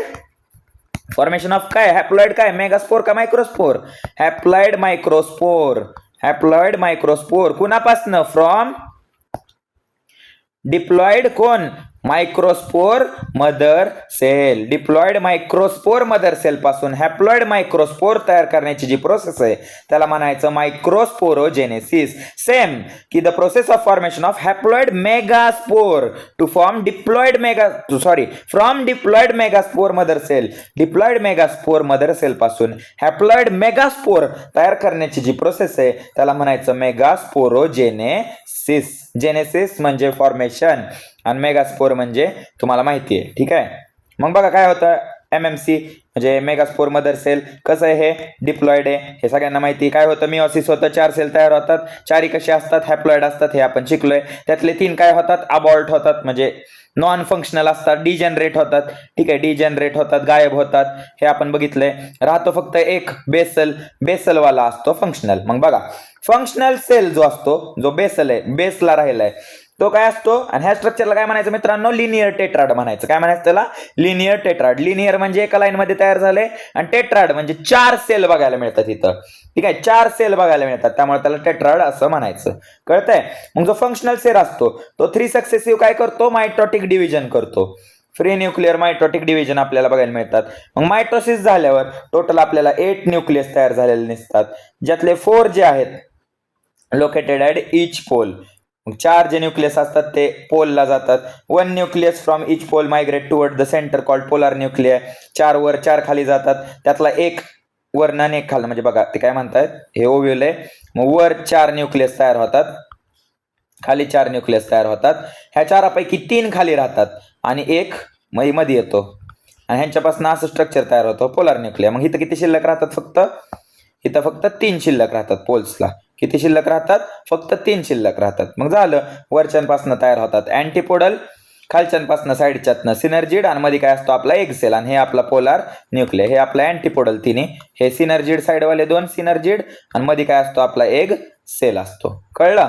मग तेच ते म्हणतात की जो एक फंक्शनल सेल आहे तो 3 वेळा किती वेळा मित्रांनो MCQ ला येणार क्वेश्चन आहे किती वेळा मायटोसिस डिव्हिजन करतो 3 वेळा मायटोसिस करतो. किती वेळा करतो 3 वेळा मायटोसिस करतो. 3 वेळा मायटोसिस केल्यावर त्याच्याकडे टोटल 8 न्यूक्लियर तयार होतात. त्यातले 4 जे आहेत ते रिस्पेक्टिव्ह पोलला जातात. वर 4 जातात खाली 4 जातात आणि त्यापैकी एक जे आहेत ते सेंटरला मायग्रेट होतात. वरून एक खालून एक आणि काय तयार होतं पोलार न्यूक्लियर तयार होतं. 3 nucleus towards micropyle end 3 nuclear toward मायक्रोपाईलच्या एंडला जे असतात त्यापासून काय बनतं आपलं एग ॲपॅरेटस बनतं. काय म्हणतं ह्याला आपण एग ॲपॅरेटस. एग ॲपॅरेटस किती गोष्टींपासून बनलंय सांगा. एक एग सेल आणि 2 काय असतात सिनर्जिड असतात. एग सेल आणि 2 सिनर्जिड जेव्हा एकत्र येतात तेव्हा काय तयार होतं आपलं एग ॲपॅरेटस तयार होतं. मग तुम्हाला क्वेश्चन विचारू शकतात एग ॲपॅरेटस म्हणजे नक्की काय असतं तर एक एग सेल आणि 2 सिनर्जिड म्हणजे एग ॲपॅरेटस. कळलं. आता synergid shows hair like projection. आता सिनर्जिडवर हेअर लाईक प्रोजेक्शन असतं केसांसारखं स्ट्रक्चर असतं त्याला काय म्हणतो आपण फिलिफॉर्म ॲपॅरेटस म्हणतो. काय म्हणतो आपण filiform apparatus which guide the pollen tube towards the egg. म्हणजे सिनर्जिडचं फंक्शन काय असतं ते पोलन ट्यूब जे असते त्याला गाईड करतं. पोलन ट्यूबला डायरेक्शन देण्याचं काम कोण करतं सिनर्जिड करतं आणि त्याकडे काय हेअर लाईक प्रोजेक्शन असतं त्याला कुठलं ॲपॅरेटस म्हणतो आपण फिलिफॉर्म ॲपॅरेटस म्हणतो. काय म्हणतो ह्याला आपण फिलिफॉर्म ॲपॅरेटस असं म्हणतो. लास्ट पॉइंट 2 पोलार न्यूक्लियर जे असतात ते लार्ज सेंट्रल सेल तयार करतात फ्यूज होतात आणि काय फॉर्म करतात डिप्लॉइड सेकंडरी न्यूक्लियस तयार करतात किंवा डेफिनेटिव्ह न्यूक्लियस त्याला आपण म्हणतो. म्हणजे आता त्याला पोलार न्यूक्लियर म्हणायचं नाही त्याला फ्यूज झाल्यानंतर जेव्हा एक सेल 2 न्यूक्लियस वाला स्ट्रक्चर असतं ह्याला म्हणायचं सेकंडरी न्यूक्लियस. डिप्लॉइड आहे ते 2 न्यूक्लियस एकत्र आल्यामुळे तयार झाले त्यामुळे ते डिप्लॉइड आहे. ठीक आहे त्यामुळे त्याला आपण डिप्लॉइड सेकंडरी न्यूक्लियस असं म्हणतो. कळलं सगळ्यांना. राहील लक्षात. रिवाइज करायची गरज आहे. एकदा करू रिवाइज. ठीक आहे एकदा रिवाइज करू आणि पुढे जाऊ. चलो इथं रिवाइज करू आपण. चला इथं भरपूर जागा आहे सांगा. चला पहिल्यांदा काय घेतो आपण MMC घेतो. MMC म्हणजे काय मायक्रो का mega megaspore mother cell. Megaspore mother cell हा कसा असतो डिप्लॉइड. मग ह्याच्यामध्ये काय होणार मित्रांनो सांगा मायटोसिस का मिओसिस. मिओसिस झाल्यावर किती सेल तयार होतात 4 सेल तयार होतात आणि 4 हॅप्लॉइड असतात की डिप्लॉइड असतात तर हॅप्लॉइड असतात. Half the number of chromosome असतात. ह्या स्ट्रक्चरला म्हणायचं लिनियर टेट्राड. काय म्हणायचं ह्याला लिनियर टेट्राड असं म्हणायचं. ह्यातले वरचे जे 3 असतात वरचे 3 सेल्स जे असतात ते काय होतात डिजेनरेट होतात. काय होतात डिजनरेट म्हणजे गायब होऊन जातात, नॉन फंक्शनल असतात ते. जो खालचा बेसल सेल जो असतो त्याला म्हणायचं हॅप्लॉइड मेगास्पोर. काय म्हणायचं ह्याला? Haploid megaspore. आणि ह्या हॅप्लॉइड मेगास्पोर पासूनच आपली काय तयार होते पुढे जाऊन? एम्ब्रिओ सॅक तयार होते. काय तयार होते? Embryo sac. मग ह्यामध्ये काय होतात? मायटॉसिस मध्ये होतं. काय होतं ह्यापासून? मायटॉसिस होतं. मग हे असं न्यूसेलस मुळे काय होतं? साईज मध्ये ग्रो होतं. मग हे ठीक आहे, मायटॉसिस लगेच नाही होत, असा स्ट्रक्चर तयार होतं. ह्यामध्ये काय होणार? मायटॉसिस होणार. मायटॉसिसमुळे एका सेलपासून किती सेल तयार होणार? 2 न्यूक्लियस तयार होणार. एकापासून 2 न्यूक्लियस तयार होणार. परत ह्याच्यामध्ये अजून एकदा मायटॉसिस होतं. हे मायटॉसिस 1, हे मायटॉसिस 2. मायटॉसिस 2दा झालं म्हणजे आता 2 पासून किती तयार होणार? 4 तयार होणार. ठीक आहे, 1 2 3 4. अजून एकदा मायटॉसिस होतं म्हणजे हे मायटॉसिस नंबर कितवं? 3रं. म्हणजे 3 सक्सेसिव्ह एकानंतर एक सलग मायटॉसिस होतात. मग आपल्याला बघायला मिळतं 4 सेल वर 4 न्यूक्लियस वर 4 न्यूक्लियस खाली. त्यातलं आपण सांगितलंय एक वरनं येतं, एक खालनं येतं. मग मध्ये आल्यावर काय तयार होतं? आपलं पोलार न्यूक्लियाय तयार होतं. म्हणजे वर 3 न्यूक्लियस राहतात, खाली 3 न्यूक्लियस राहतात, मध्ये 2 न्यूक्लियस येतात. ह्यांच्यापासून काय तयार होतं? Polar nuclei. ह्यांच्यापासून काय तयार होतं? आपले अँटीपोडल. काय तयार होतं? अँटीपोडल. आणि खालच्या शेजारच्या 2 सेल्स पासून तयार होतं सिनर्जिड. आणि हे मधल्या सेल जो मोठा असतो साईज मध्ये ह्याच्यापासून तयार होतो आपला एग सेल. आणि ह्यालाच आपण एकत्रित काय म्हणतो? एग ॲपरेटस म्हणतो. काय म्हणतो ह्याला आपण? एग ॲपरेटस असं म्हणतो. कळलं सगळ्यांना काय झालं काय नाही ते? मग ही डायग्राम व्यवस्थित लक्षात ठेवा. कसं होतंय, काय होतंय, सगळ्या गोष्टी व्यवस्थित लक्षात ठेवा. सोप्या आहेत गोष्टी आणि आता रिव्हिजनमुळे तर जास्त कळल्या असतील असं मला वाटतंय. ठीक आहे, मग ही स्लाइड आपली आता क्लिअर झाली. चलो जायचं पुढं. गुड. आता पुढे बघा, 7 सेल्ड 8 न्यूक्लियस स्ट्रक्चर. पहिल्यापासून आपण ओरडू सांगतोय मी तुम्हाला मगच धरणं. ही जे स्ट्रक्चर आता तयार झालंय जे किती सेल्स आहे? 7 सेल्स आहे. आणि किती न्यूक्लियस आहे? 8 न्यूक्लियस आहे. ह्याला काय म्हणायचं? एम्ब्रिओ सॅक म्हणायचं. काय म्हणायचं ह्याला आता? एम्ब्रिओ सॅक असं म्हणायचं. ठीक आहे. This method of embryo sac development from single megaspore. एकच मेगास्पोर राहतोय ना मित्रांनो. बघा 4 तयार होत होते, त्यातला एकच फंक्शनल आहे, बाकी सगळे 3 गायब होऊन जातात. म्हणजे एका मेगास्पोर पासून एम्ब्रिओ तयार होण्याची जी पद्धत आहे, जी मेथड आहे, त्याला काय म्हणायचं? Monosporic development. Very important. काय म्हणायचं ह्याला? Monosporic development. मोनो म्हणजे एक, स्पोर म्हणजे मेगास्पोर. मग जेव्हा एका सिंगल मेगास्पोर पासून एम्ब्रिओ सॅक डेव्हलप होत असेल, ह्या मेथडला म्हणायचं मोनोस्पोरिक डेव्हलपमेंट. सिंपल आहे, कळलं? एम्ब्रिओ सॅक किती सेलची असते? 7 सेलची. किती न्यूक्लियसची असते? 8 न्यूक्लियसची. ओके. अँजिओस्पर्म मध्ये, in angiosperm development of female gametophyte is endosporous. Endosporous म्हणजे काय? हा मेगास्पोरच्या आतमध्येच आपली डेव्हलपमेंट होते. ठीक आहे. फिमेल गॅमेटोफाइट जे असतं, मग फिमेल गॅमेटोफाइट म्हणजे कुठला सेल? आपला एग सेल जो असतो. तो एग सेल जो असतो तो एम्ब्रिओ सॅकच्या आतमध्ये डेव्हलप होतोय ना. बघितलं ना आपण, इथं सिनर्जिड असतं, इथं एक सेल आहे. मग एग सेल आपला म्हणजे एक सेल म्हणजेच आपला फिमेल गॅमेटोफाइट जो आहे तो मेगास्पोरच्या आतमध्ये डेव्हलप होतोय. त्यामुळे ह्या डेव्हलपमेंटला काय म्हणायचं? एंडोस्पोरस असं म्हणायचे. हे 2 पॉईंट. मोनोस्पोरिक डेव्हलपमेंट काय असतं आणि एंडोस्पोरस काय असतं हे लक्षात ठेवा. ठीक आहे. नंतर आता फिमेल गॅमेटोफाइट कसा आहे आपला? कलरलेस असतो. एंडोस्पोरिक आहे कारण आपले फिमेल गॅमेटोफाइटची डेव्हलपमेंट मेगास्पोरच्या आतमध्ये होते, त्यामुळे त्याला म्हणायचं endosporic. And is concealed in a ovule enclosed by ovary. म्हणजे आपला फिमेल गॅमेटोफाइट जो आहे एक सेल, त्याची डेव्हलपमेंट कशात होते? एम्ब्रिओ सॅकच्या आतमध्ये होते, त्यामुळे त्याला आपण काय म्हणतो? एंडोस्पोरिक म्हणतो. कन्सिल्ड आहे. कन्सिल्ड आहे म्हणजे तो बंद आहे. बंद आहे कशाच्या आतमध्ये? बंद आहे ओव्हरीच्या आतमध्ये बंद आहे. ठीक आहे. हे ओव्ह्यूलच्या आतमध्ये बंद आहे, पहिली गोष्ट आहे ना. आपण शिकलोय 2 लेअरचं प्रोटेक्शन आहे ह्याला, असं फ्युनिक्युलस असतं. आणि हे सगळं स्ट्रक्चर कशाच्या आतमध्ये असतं? आपल्या ओव्हरीच्या आतमध्ये असतं. म्हणजे एम्ब्रिओ सॅकच्या फिमेल गॅमेटोफाइट कुणाच्या आतमध्ये? एम्ब्रिओ सॅकच्या. एम्ब्रिओ सॅक कशामध्ये आहे? ओव्ह्यूल मध्ये. ओव्ह्यूल कशाच्या आत असतात? ओव्हरीच्या आत असतात. ठीक आहे. मग हाच एवढा कन्सेप्ट होता. एवढ्या कन्सेप्ट मध्ये कोणाला काय शंका आहे का? काय डाऊट वगैरे असतील कमेंट सेक्शन मध्ये टाकत जावा मित्रांनो. ठीक आहे. पण सोपं आहे सगळं. तुम्हाला फक्त डायग्राम आता मगच धरणं आपण 2दा-3दा बघितली आहे, काढली आहे, आपण स्वतः वैयक्तिकरित्या प्रॅक्टिस केली आहे, त्यामुळे मला नाही वाटत काय अडचण येत. आणि हेच सोप्या गोष्टी आहेत. एंडोस्पोरस काय आहे, परत मोनोस्पोरिक डेव्हलपमेंट काय असते, आणि आता मी तुम्हाला सगळ्या गोष्टी सांगितल्या. तुम्हाला फक्त एक लक्षात ठेवायचं आहे, फिमेल गॅमेटोफाइट कसं असतं? कलरलेस असतं. कलर त्याला नसतो. ठीक आहे. आणि तो कशाच्या आत कन्सिल्ड आहे? आपल्या ओव्हरीच्या आतमध्ये कन्सिल्ड आहे. ओव्हरीच्या आतमध्ये ओव्ह्यूल असतात, त्याच्या आतमध्ये आपला एम्ब्रिओ सॅक आहे, त्याच्या आतमध्ये आपला काय डेव्हलप होतोय, फिमेल गॅमेटोफाइट डेव्हलप होत आहे. कळलं? चलो आता पुढे आपल्याला शिकायची process pollination. Very simple process, काही ह्यात अवघड नाहीये.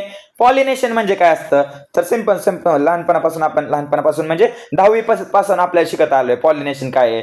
अगदी 10वी म्हणजे नाही म्हणता येणार, त्याच्या आधीपासूनच आपल्याला एक आयडिया होती की जे प्राणी असतात किंवा जे बायोटिक अबायोटिक एजंट असतात, सजीव निर्जीव, ते झाडांच्या प्रजननामध्ये म्हणजे रिप्रोडक्शन मध्ये मदत करतात. मग रिप्रोडक्शन कसं होतं तर त्याला ते जे त्यामधली एक स्टेज असते पॉलिनेशन. आता पॉलिनेशन म्हणजे काय, transfer of pollen grain. Pollen grain म्हणजे आपला कुठला gametophyte, male gametophyte. Transfer of pollen grain from anther. Anther म्हणजे आपला अँड्रोशियमचा पार्ट आहे, बरोबर. Anther to the stigma of flower. Stigma म्हणजे आपला गायनोशियमचा पार्ट आहे. मग प्लांटच्या अँथर पासून, फ्लावरच्या अँथर पासून ते जो स्टिग्मा आहे आपल्या गायनोशियमचा, तिथपासून जो पोलन ग्रेन न्यायची जी प्रोसेस आहे, ह्या प्रोसेसला म्हणायचं पॉलिनेशन. काय म्हणायचं ह्याला, पॉलिनेशन असं म्हणायचं. The process of transfer of pollen grain from anther to stigma of the flower is called pollination. Pollination म्हणजे काय कळलं, कुणाला कुठून कुठं पोचवायचंय, पोलन ग्रेनला अँथर पासून स्टिग्मा पर्यंत ट्रान्सफर करायचंय. ह्या प्रोसेसला म्हणायचं पॉलिनेशन. डन. आता बघा, ही it is prerequisite of fertilization. Fertilization म्हणजे काय, फ्युजन ऑफ मेल गॅमेट आणि फिमेल गॅमेट. आता फिमेल गॅमेट आणि मेल गॅमेटचं फ्युजन झालं पाहिजे, त्यासाठी आधी पोलन ग्रेन जो आहे तो अँथर पासून स्टिग्मावर तर गेला पाहिजे ना. हे दोघच एकत्र नाही, म्हणजे मेल पार्ट जर फिमेल पार्टवर लँड नाही झाला, मेल गॅमेटोफाइट जर फिमेल पार्टवर लँड नाही झाला, मेल गॅमेट जर फिमेल गॅमेट पर्यंत पोहोचलाच नाही तर फ्युजन होईल का, नाही. त्यामुळे हे फर्टिलायझेशनच्या आधीची स्टेप आहे, म्हणजे प्रीवाली स्टेप आहे. प्री रिक्विसिट म्हणजे फर्टिलायझेशनच्या आधीची ही प्रोसेस आहे. कळतंय, म्हणजे ही प्री फर्टिलायझेशन वाली प्रोसेस आहे. फर्टिलायझेशन व्हायच्या आधी मग होणार फर्टिलायझेशन, आणि त्यानंतर ते काय होतं त्याला आपण म्हणतो पोस्ट फर्टिलायझेशन स्टेज. काय म्हणायचं त्याला, पोस्ट फर्टिलायझेशन स्टेज, म्हणजे फर्टिलायझेशन झाल्यानंतरच्या गोष्टी. पण ही पॉलिनेशन फर्टिलायझेशन व्हायच्या आधी व्हायला पाहिजे ना. पोलन ग्रेन नाही गेला फिमेलवर, होईल का फर्टिलायझेशन, नाही होऊ शकत. त्यामुळे ही फर्टिलायझेशन व्हायच्या आधीची प्रोसेस आहे, त्यामुळे ह्याला म्हणायचं प्री रिक्विसिट आहे, हे प्री फर्टिलायझेशनची प्रोसेस आहे. कळलं. मग पॉलिनेशन का होतं, कारण दोन्ही मेल गॅमेट आणि फिमेल गॅमेट काय आहेत आपले, नॉन मोटाईल आहेत. नॉन मोटाईल म्हणजे त्यांना हालचाल करण्यासाठी कुठला ऑर्गन नाहीये, फ्लॅजेला नाहीये, म्हणजे सिलिया नाहीये, काहीच नाहीये. ठीक आहे, आपण हे फ्लॅजेला सिलिया काय असतात ते बघितलेलं आहे. ठीक आहे, त्या गोष्टी एक्सप्लेन करायला तुम्ही जाणार नाही. ठीक आहे, त्यामुळे हे नॉन मोटाईल आहेत, म्हणजे मेल गॅमेट फिमेल गॅमेट हे स्वतंत्र असतात, त्यांना हालचालीसाठी कुठलाच अवयव नाही. जसं आपल्याला लोकोमोशनसाठी काय दिलेत देवाने, पाय दिलेत, बरोबर. माशाला काय दिलंय, शेपूट दिलंय, फिन्स दिलेत. ओके, पक्ष्यांना पंख दिलेत, पाय दिलेत. मग तसंच ह्यांना हालचालीसाठी कुठलाच अवयव दिला नाहीये, म्हणजे त्यामुळे हे एका ठिकाणाहून दुसऱ्या ठिकाणी मनाने जाऊ शकत नाही. त्यामुळे हे कसे आहेत, नॉन मोटाईल आहेत. त्यासाठी आपल्याला बाहेरून कुठल्या तरी गोष्टींची गरज असते, एजंटची गरज असते. ते एजंट काय असतात, अबायोटिक असू शकतात किंवा बायोटिक. अबायोटिक म्हणजेच काय आपले नॉन लिव्हिंग कंपोनंट, आणि बायोटिक म्हणजे काय आपले लिव्हिंग कंपोनंट. मग अबायोटिक किंवा निर्जीव मध्ये काय काय येतं, हवा येतं, पाणी येतं. बायोटिक मध्ये काय येतं, पक्षी येऊ शकतात म्हणजे बर्ड्स, इन्सेक्ट म्हणजे किडे, स्नेल, गोगलगाई येऊ शकते. ठीक आहे, मग त्यामधला आता पहिला प्रकार पॉलिनेशन कळलंय ना सगळ्यांना, की transfer of pollen grain from anther to stigma of a flower is called as pollination. Pollen grain आपला मेल गॅमेटोफाइट आहे, स्टिग्मा आपला फिमेल पार्ट आहे. स्टिग्मावरून आपला जो पोलन ग्रेन आहे तो स्टाईल मध्ये जाणार, स्टाईल मध्ये ओव्हरी मध्ये जाणार, ओव्हरी मध्ये ओव्ह्यूल आहे, ओव्ह्यूलच्या आतमध्ये काय आहे आपला फिमेल गॅमेटोफाइट आहे. कळतंय, आणि मग हे दोन्ही जेव्हा एकत्र येतात तेव्हा त्यांचं फ्युजन होतं, म्हणजेच काय होतं, फर्टिलायझेशन होतं. फर्टिलायझेशन व्हायच्या आधीची ही प्रोसेस आहे, त्यामुळे ह्याला म्हणायचं प्री फर्टिलायझेशन स्टेज. कळतंय. त्यातला पहिला प्रकार काय म्हणतात ते, सेल्फ पॉलिनेशन. काय म्हणायचं त्याला, सेल्फ पॉलिनेशन. सेल्फ म्हणजे स्वतः म्हणजे काय होतं इथं, it is type of pollination in which occurs in a single flower और two flowers of single plant. कळतंय, एकाच झाडावर समजा हे फुल आहे आपलं, हा आपला गायनोशियम आहे. ठीक आहे, ह्यामध्ये आपलं ओव्ह्यूल आहेत, ठीक आहे, हे बघितलं आपण, हे ओव्ह्यूल असतात असे आपले. इथं आपला फिमेल गॅमेटोफाइट आहे. आता हा आपला काय झाला, अँथर झाला, अँड्रोशियम. मग जर हे एकच फुल आहे मित्रांनो बरं का, हे एकच फुल आहे असं, ह्याची ही पानं बिना अशी खाली, आणि पेडिसेल आहे, रफ डायग्राम आहे, समजून घ्या. ठीक आहे, म्हणजे हे एकच फुल आहे. जर फुलातल्या फुलात त्याच फुलाच्या अँथर मधून त्याच फुलाच्या स्टिग्मावर जर पोलन ग्रेन ट्रान्सफर होत असेल तर ह्या पॉलिनेशनला काय म्हणायचं, सेल्फ पॉलिनेशन. म्हणजे फुलाच्या फुलामध्ये जर पॉलिनेशन होत असेल, त्याच फुलाचा मेल पार्ट आहे, म्हणजे त्याच फुलाचा अँड्रोशियम आहे, त्याच फुलाचा गायनोशियम आहे, त्यातल्या त्यातच फुलाच्या फुलात विदिन द फ्लावरच सगळं होतंय, त्याला म्हणायचं सेल्फ पॉलिनेशन. कळतंय सगळ्यांना सेल्फ पॉलिनेशन म्हणजे काय? म्हणजे दुसऱ्या कुठल्या फुलाची इथं गरज आहे का? नाही, म्हणजे त्याला म्हणायचं self pollination. The transfer of pollen grain from anther of same flower to the stigma, anther of a flower to stigma of the same flower, त्याच फुलाच्या स्टिग्मावर ट्रान्सफर होत असेल तर त्याला म्हणायचं सेल्फ पॉलिनेशन.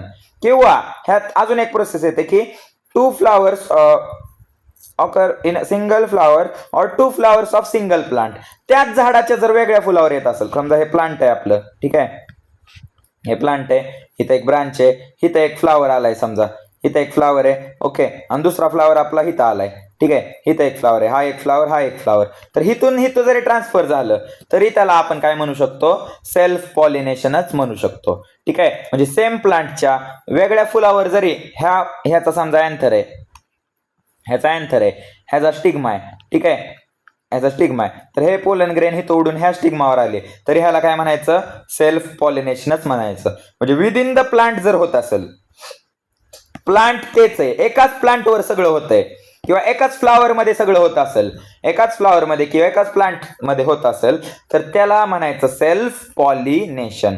कळतंय मित्रांनो? मग व्याख्या आहे सरळ सरळ, तुम्हाला तेच लक्षात ठेवायचंय. सेल्फ पॉलिनेशन मध्ये एकच प्लांट इन्व्हॉल्ड असतं किंवा त्या प्लांटचा एकच फ्लावर पार्टिसिपेट करतो. त्याच फ्लावरच्या फ्लावर मध्ये अँथर टू स्टिग्मा ट्रान्सफर होत असेल पोलन ग्रेनचा, किंवा त्याच झाडाची दोन फुलामध्ये पोलन ग्रेन अँथर पासून एका फुलाच्या ते दुसऱ्या फुलाच्या स्टिग्मावर जात असेल तर त्याला म्हणायचं सेल्फ पॉलिनेशन. कळतंय? आणि ह्या मेथड पासून जे झाड तयार होतं किंवा ही जी मेथड आहे ह्याला काय म्हणायचं, इनब्रीडिंग किंवा सेल्फिंग असं म्हणतात. काय म्हणतात ह्याला? इनब्रीडिंग किंवा सेल्फिंग असं म्हणतात. म्हणजे स्वतःचं रेप्लिकेशन स्वतः बरोबरच, ह्याला म्हणायचं इनब्रीडिंग किंवा सेल्फिंग. कळला पहिला प्रकार? मग सेल्फ पॉलिनेशन काय असतं? चलो पुढं. आता पुढे एक cross pollination, transfer of pollen grain from anther of one flower to stigma of another flower of different plant. जर मित्रांनो इथं सेम प्लांट असतं तर त्याला क्रॉस म्हणलं असतं का आपण? नाही, ते हेच झालं असतं सेल्फ. बघा इथं काय म्हणतात, to or more flowers of single plant, एकच प्लांटच्या दुसऱ्या फ्लावरवर होत असेल तरी त्याला सेल्फच म्हणायचं. जर पोलन ग्रेन एका फ्लावर पासून दुसऱ्या फ्लावरच्या स्टिग्मावर जातोय पण ते दोन्ही फ्लावर कुठले पाहिजे? वेगवेगळ्या प्लांटवर पाहिजे, दोन्ही झाड वेगवेगळी पाहिजे, ऑफ सेम स्पीसीज. ठीक आहे, प्रजाती सेम असली पाहिजे. म्हणजे जर एक झाड आपण हे घेतलं, समजा एक झाड आपण समजा कुठलं पण झाड घेऊ, हे झाड तेच आहे, ठीक आहे, त्याच्यावर अशी फुलं वगैरे येतात, ठीक आहे, आणि हे झाड पण त्याच ब्रीडचं आहे, त्याच स्पेसीजचं आहे. ओके, समजा हे पण पपायाचंच प्लांट आहे, हे पण पपायाचंच प्लांट आहे, ह्याला असे फ्लावर आले तर ह्याचा पोलन ग्रेनचं ट्रान्सफर जर ह्याच्या स्टिग्मावर होत असेल, ठीक आहे, ह्याच्या पोलन ग्रेन पासून जो इथून हे झाड तर दोन वेगवेगळी आहेत, एका स्पेसिफिक अंतरापासून हे सेपरेट आहे, पण ह्याची स्पेसिस काय सेम आहे, हे पण पपईचंच प्लांट आहे, हे पण पपईचंच प्लांट आहे. ठीक आहे, मग हे असं जर होत असेल म्हणजे प्लांट बदललं की त्याला काय म्हणायचं? क्रॉस पॉलिनेशन म्हणायचं. आणि विदिन द प्लांट असेल तर त्याला सेल्फ पॉलिनेशनच म्हणायचं. सगळ्यांना क्लिअर आहे? एवढी गोष्टी सिंपल गोष्टी आहे. झाड बदललं तर क्रॉस, झाड सेम राहिलं तर काय राहतंय आपलं? सेल्फ राहतंय. कळतंय? त्यामुळं विदिन द फ्लावर असेल, फुलातल्या फुलात असेल तरी त्याला सेल्फ म्हणायचं. एकाच झाडाच्या दोन फुलांमध्ये होत असेल तरी त्याला सेल्फच म्हणायचं. पण दोन वेगवेगळी झाडं असतील, दोन वेगवेगळ्या झाडांपासून एका झाडाचं पोलन ग्रेन त्याच दुसऱ्या झाडाच्या स्टिग्मावर लॉन्च होतोय, स्टिग्मावर पर्यंत ट्रान्सफर होतोय, पण त्या झाडाची स्पीसीज काय पाहिजे, सेम पाहिजे, त्या झाडाची प्रजाती सेम पाहिजे. एक झाड पपईचं आहे, दुसरं झाड पण पपईचंच पाहिजे. एक झाड जास्वंदाचं आहे तर दुसरं झाड सुद्धा जास्वंदाचंच पाहिजे. एक झाड सफरचंदाचं आहे तर दुसरं झाड सुद्धा सफरचंदाचंच पाहिजे. म्हणजे स्पेसीज जर सेम असेल तर त्या ट्रान्सफरला म्हणायचं क्रॉस पॉलिनेशन. सिंपल. एक गोष्ट लक्षात ठेवा, झाड बदललं क्रॉस सुरू झालं. झाडातल्या झाडात होतंय, मग त्या झाडातल्या झाडात दोन वेगवेगळ्या फुलात पण होऊ शकतं किंवा एका फुलात पण होऊ शकतं. ह्याला म्हणायचं सेल्फ पॉलिनेशन. कळतंय सगळ्यांना? कळलं नक्की? चलो जायचं पुढं पुढं पुढं. आता क्रॉस पॉलिनेशनचं त्यांनी एक पहिला टाईप दिलाय, त्याला काय म्हणतो आपण, त्यालाच त्यांनी म्हणले ऑटोगॅमी. ऑटोगॅमी म्हणजे सेल्फ पॉलिनेशन असतं. पॉलिनेशन इन विच, नीट लक्ष द्याल, ठीक आहे, पॉलिनेशन इन विच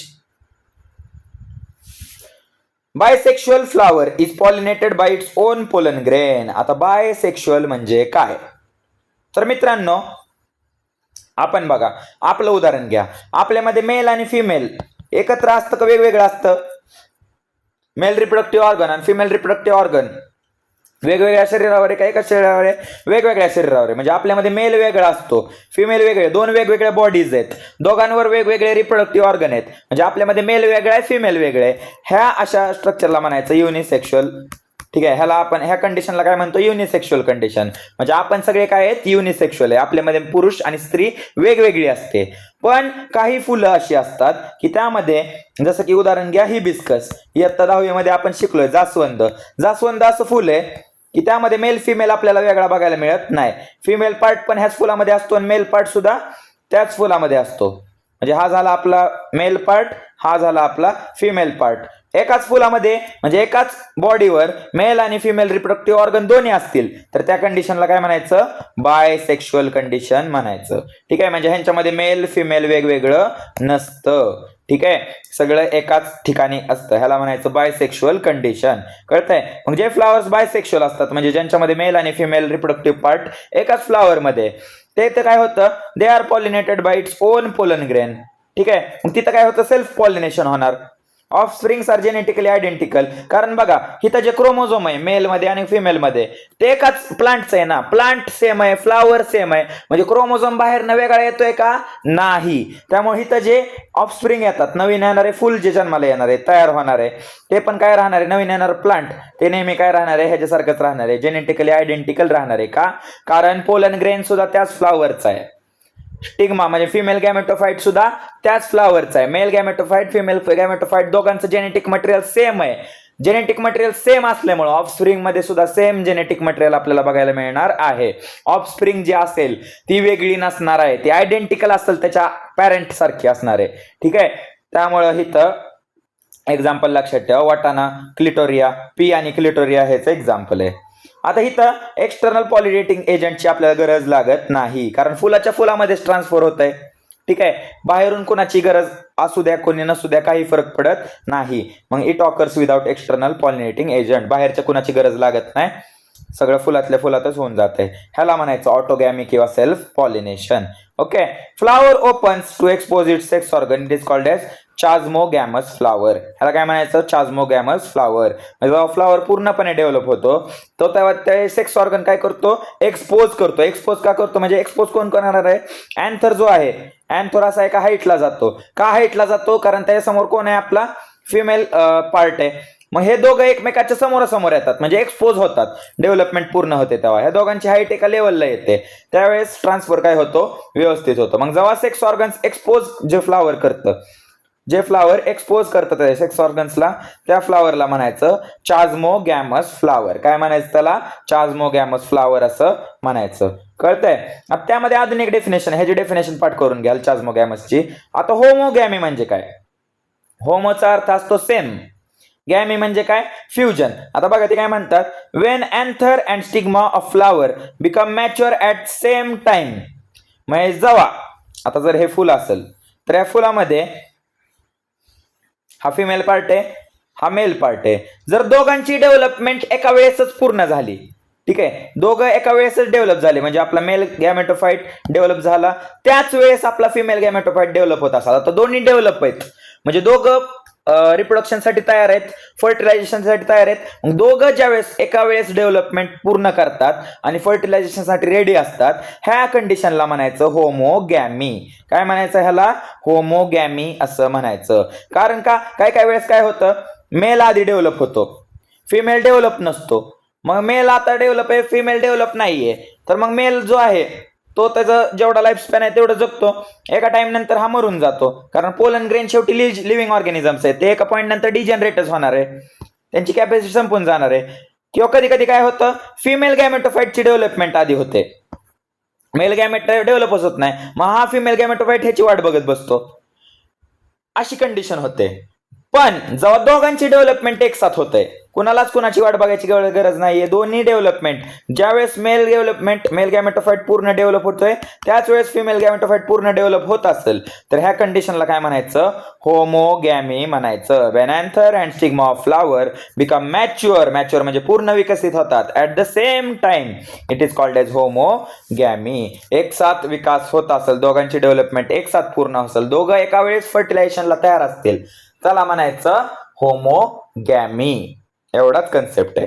आता some flowers are self pollinated, ह्यातले काही जे फ्लावर्स असतात सेल्फ पॉलिनेटेड. आता सांगितलं सेल्फ पॉलिनेशन म्हणजेच काय, त्याच फ्लावरचा अँथर पासून त्याच फ्लावरच्या स्टिग्मापर्यंत पोलन ग्रेन ट्रान्सफर होतात, त्याला सेल्फ पॉलिनेशन म्हणतात. मग हे सेल्फ पॉलिनेशन होत आहे, पण ते कधी होत आहे? बिफोर ओपनिंग ऑफ फ्लावर, म्हणजे फुल उमलायच्या आधीच होत असेल तर त्या कंडिशनला म्हणायचं क्लिस्टोगॅमी. म्हणजे फुल उमलायच्या आधीच, फुल जेव्हा बड कंडिशन मध्ये असतं, कळीच्या स्टेजमध्ये असतं, म्हणजे फुलाच्या पाकळ्या अशा उघडलेल्या नाहीयेत, ह्या पाकळ्यांच्या आतमध्येच बघा, इथं फिमेल पार्ट आहे आणि इथं मेल पार्ट आहे आपला, ठीक आहे, मेल पार्ट आहे. मेल पार्टवर फिमेल पार्टवर जर ट्रान्सफर होतोय, पण फ्लावर अजून उघडलाय का नाही, फ्लावर बंदच आहे, तर ह्या कंडिशनला काय म्हणायचं? क्लिस्टोगॅमी म्हणायचं. काय काय म्हणायचं ह्या कंडिशनला? क्लिस्टोगॅमी म्हणायचं. विदिन द फ्लावर, फ्लावरच्या आतमध्ये बंद आहे, सगळं बंद असताना हे होत आहे, फ्लावर अजून उमललंच नाही, उमलायच्या आधीच जर पॉलिनेशन होत असेल तर ह्या कंडिशनला म्हणायचं क्लिस्टोगॅमी. ह्याचं उदाहरण काय आहे? वायोला आणि कॉमेलिना. ठीक आहे, वायोला आणि कॉमेलिना हे प्लांट्स आहेत, ते बोथ चाझमोगॅमस आणि क्लिस्टोगॅमस फ्लावर तयार करतात. चाझमोगॅमस म्हणजे काय, तर हे त्यांचे सेक्स ऑर्गन्स एक्सपोज करतात, ह्याला म्हणायचं चाझमोगॅमस. आणि क्लिस्टोगॅमस म्हणजे काय, हे फुल उमलायच्या आधीच, फुल असं पूर्णपणे एक्सपोज उघडायच्या आधीच आतल्या आतच हे काय करतात? पॉलिनेशन करतात, ह्याला म्हणायचं क्लिस्टोगॅमी. बघा मी चित्र टाकले, बघा असं फ्लावर असतं, फ्लावर उमलायच्या आधीच आतल्या आतच फ्लावर पूर्णपणे उमललंय का? उमललं म्हणजे बघा हो का, असं उमललंय का, इथं दिसतंय तुम्हाला असं उमललंय का? नाही. हे व्हायच्या आधीच ट्रान्सफर जर होत असेल, इथं बघा हा आपला अँथर आहे 2 लोबचा, ठीक आहे, हा आपला अँथर आहे, हे आपलं काय आहे? स्टिग्मा आहे. मग हिथून इकडे ट्रान्सफर होतोय फुल उघडायच्या आधीच, ह्या कंडिशनला म्हणायचं क्लिस्टोगॅमी. कळलं का मित्रांनो? क्लिस्टोगॅमी मेन फ्लावर पूर्ण डेव्हलप झालेला असा असतो बघा, पूर्ण उमललेला, इथं चित्रात दिलाय, पलीकडं ब्लर आहे पण दिसताल तुम्हाला. मग फुल उमलायच्या आधीच इथं ट्रान्सफर झालं तर त्याला म्हणायचं क्लिस्टोगॅमी. कळतंय सगळ्यांना? हे बघा, हे 2 इमेजेस दिलेत मी. चाझमोगॅमस म्हणजेच काय, तर दोन्ही मेल गॅमेट फिमेल गॅमेटची डेव्हलपमेंट झाली आहे, दोन्ही एक्सपोज्ड आहेत, दोन्ही एका लेवलला आहेत बघा, ह्याला म्हणायचं चाझमोगॅमस कंडिशन. ठीक आहे, आणि इथं बघा हे फुल बंद आहे, फुलाच्या आतमध्ये ट्रान्सफर होते, इथं ब्लर आहे डायग्राम पण कळेल तुम्हाला. इथं बघा अँथर दिलाय त्यांनी, अँथर पासून स्टिग्मा पर्यंत पोलन ग्रेन होतोय ट्रान्सफर, फुल बंद असतानाच, ह्या कंडिशनला म्हणायचं क्लिस्टोगॅमस कंडिशन. काय म्हणायचं ह्याला? क्लिस्टोगॅमस कंडिशन. कळतंय? चाझमोगॅमी आणि क्लिस्टोगॅमी मधला फरक सगळ्यांना कळला? चलो गुड, जायचं पुढं. ओके, आता पुढे गिटोनोगॅमी. पुढे काय म्हणतात ते? गिटोनोगॅमी. ओके, पुढे म्हणतात ते गिटोनोगॅमी असं त्यांनी दिलंय. ओके, आपण काय करूया ह्या लेक्चर मध्ये, फक्त आपण जे आहेत बायोटिक एजंट्सचा म्हणजे हे पॉलिनेशनचे टाइप्स जे आपण आता बघतोय ते शिकून घेऊया, त्यानंतर आपण बायोटिक अबायोटिक कंपोनेंट्स बाबतीत शिकणार आहोत. ठीक आहे, आता गिटोनोगॅमी जे असतं, गिटोनोगॅमी म्हणजे काय असतं? जर transfer of pollen grain to the stigma of different flower on the same plant. आता बघा सेम प्लांट आहे, मग सेल्फ आहे का क्रॉस आहे सांगा? झाड तेच आहे, म्हणजे कुठला प्रकार आहे? सेल्फ पॉलिनेशनचाच प्रकार आहे. मी काय म्हणलं, प्लांट सोडलं की सुरू होतं क्रॉस, प्लांट बदललं की झालं क्रॉस. प्लांटच्या प्लांटमध्ये होतंय तर म्हणायचं सेल्फ. कळतंय? मग बघा इथं दिलंय की जर ट्रान्सफर होत असेल पोलन ग्रेनचा अँथर पासून स्टिग्मा पर्यंत डिफरंट फ्लावर, वेगळ्या फुलावर, त्याच झाडाच्या वेगळ्या फुलावर ट्रान्सफर होत असेल तर त्याला म्हणायचं गिटोनोगॅमी. गिटोनोगॅमी म्हणजे कळलं? व्याख्या आहे, व्याख्या पाठ करा ही वाली. ठीक आहे. Cannot bring about genetic variation. का जेनेटिक व्हेरिएशन येत नाही? कारण झाड तर एकच आहे ना राजा हो. फुल जरी वेगवेगळं असलं असं थोडी होणार आहे की ह्या झाडाला एका बाजूला गुलाब आले, ह्याच झाडाला एका बाजूला जास्वंद आले, ह्याच झाडाला मध्ये काहीतरी उमलले, असं नाही ना होणार. हे पण गुलाब असेल तर हे पण गुलाब आहे, हे पण गुलाब आहे, तिन्ही गुलाबच आहे, हे तिन्ही एकाच झाडाचे आहेत. झाडाचं जेनेटिक मटेरियल सेमच आहे, म्हणजे ह्याचं जेनेटिक मटेरियल सेम, ह्याचं जेनेटिक मटेरियल सेम, ह्याचं पण जेनेटिक मटेरियल सेम. त्यामुळे ब्रीडिंग होणार आहे का इथं? क्रॉस ब्रीड तयार होणार आहे का? जो ऑफस्प्रिंग तयार होणार आहे, नवीन झाड तयार होणार आहे, ते पण एक्झॅक्टली त्या पॅरेंट सारखंच असणार आहे. म्हणजे इथं जेनेटिक मिक्सचर किंवा जेनेटिक व्हेरिएशन, जीन्स मध्ये बदल बघायला मिळतो का? नाही, कारण ते दोन्ही फ्लावर्स एकाच प्लांटचे आहेत, त्याच प्लांटचं जेनेटिक मटेरियल त्याच्यामध्ये बघायला मिळणार आहे. त्यामुळे इथं व्हेरिएशन आपल्याला बघायला मिळत नाही. It is similar to autogamy as pollen grain come from same plant. एकाच झाडाचं आहे त्यामुळे हे ऑटोगॅमीचाच एक टाईप आहे. एक्झाम्पल लक्षात ठेवा, कुकुरबिटा मॅक्झिमा हे प्लांट आहे. आता इथं बघा ही सुंदर डायग्राम मला सापडली आहे, फिगर नीट लक्ष द्याल. आता बघा ऑटोगॅमी आपण शिकलो मगाशी मध्ये की फुलातल्या फुलात जर होत असेल ट्रान्सफर, ह्याच्या अँथर पासून ह्याच्या स्टिग्मामध्ये ट्रान्सफर होतंय तर ह्याला म्हणायचं ऑटोगॅमी. ह्याच झाडाच्या, आता बघा इथं दिलंय, ह्याच झाडाच्या एका फुलापासनं बघा, ह्याच झाडाच्या ह्या अँथर पासनं जर बी उचलून ह्या झाडाच्या स्टिग्मावर आहे ना, फुल बघा वेगवेगळे पण झाड काय आहे दोघांचं? सेम आहे. मग ह्याला म्हणायचं गिटोनोगॅमी. इथं पण बघा काय दिलंय? Self pollination. इथं पण दिलंय सेल्फ पॉलिनेशन. पण जर आता पुढचा प्रकार तुमच्या इथं डायग्राम मध्येच क्लिअर आहे, पण जर झाड बदललं, बघा ह्या झाडाचा पोलन ग्रेन उडून असा दुसऱ्या झाडाच्या फुलाच्या, दुसऱ्या फुलाच्या स्टिग्मावर लॉन्च होतोय, म्हणजे ह्याला झाड सोडलं की काय म्हणायचं? Cross pollination. ह्यालाच आपण म्हणतो झिनोगॅमी. काय म्हणायचं ह्याला?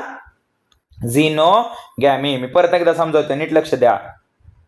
सेम फ्लावर मध्ये सेम फ्लावरचा पोलन ग्रेन जर सेम फ्लावरच्या स्टिग्मावर ट्रान्सफर होत असेल तर त्याला म्हणायचं ऑटोगॅमी. फ्लावर सेम आहे त्यामुळे ह्याला म्हणायचं सेल्फ पॉलिनेशन. ठीक आहे. मग ऑटोगॅमी कळलं. ऑटोनॉमी इथं दिलंय पण ते ऑटोगॅमी आहे. ठीक आहे, ऑटोगॅमी आहे तेवढं लक्षात ठेवा. ओके, इथं बघा ऑटोगॅमी लिहिले आपण, ऑटोगॅमी लक्षात ठेवा. पुढे नंतर जर आपण त्याच झाडाच्या, इथं बघा ही डायग्राम नंबर 2 बघा, इथं काय होतंय? ह्याच झाडाचा एक फुल आहे, त्याचे पोलन ग्रेन जर ह्याच झाडाच्या एका दुसऱ्या फ्लावरच्या स्टिग्मावर ट्रान्सफर होत असतील तर हे पण आता झाड सेम आहे त्यामुळे सेल्फ पॉलिनेशनच. आणि ह्याला काय म्हणायचं? गिटोनोगॅमी. म्हणजे फुल बदलतंय फक्त, झाड सेम आहे, फुल बदललं, झाड सेम आहे तर ह्याला म्हणायचं गिटोनोगॅमी. पण झाड बदललं, फुल बदललं, बघा इथं फुल बघा, दोन्ही झाडं एकाच ब्रीडची बघा, ह्याला पण पिवळी फुलं आलीत, ह्याला पण पिवळी फुलं आलीत. ठीक आहे, सेम स्पेसिसची झाड आहेत. स्पेसिस काय इथं? सेम आहे. ओके, गुलाबाचं पोलन ग्रेन कधी पण जास्वंदाच्या पोलन ग्रेन जास्वंदाच्या स्टिग्मावर ट्रान्सफर होणार नाही. जास्वंदाचं झाड आहे तर जास्वंदाच्या झाडाच्या स्टिग्माला जास्वंदाचंच पोलन ग्रेन लागल. गुलाबाचं झाड आहे तर गुलाबाच्या झाडाला गुलाबाचेच पोलन ग्रेन लागणार आहे. म्हणजे स्पेसिस काय पाहिजे? सेम पाहिजे. त्यामुळे ह्यांची फुलांचा कलर बघा पिवळाचं आहे, झाड पण दिसायला सेम आहे. पण जर ह्या झाडामध्ये एका झाडाच्या एका फुलापासून ते दुसऱ्या झाडाच्या दुसऱ्या फुलापर्यंत जर पोलन ग्रेन ट्रान्सफर होत असतील तर त्याला म्हणायचं झिनोगॅमी. आणि हे आहे क्रॉस पॉलिनेशन. कळलं मित्रांनो? काही कठीण आहे का ह्यामध्ये? नाही, सोपं आहे. ठीक आहे, आता पुढे जाऊया आपण, लास्ट वाला पॉईंट बघूया आणि मग व्हिडिओ आपण एंड करू.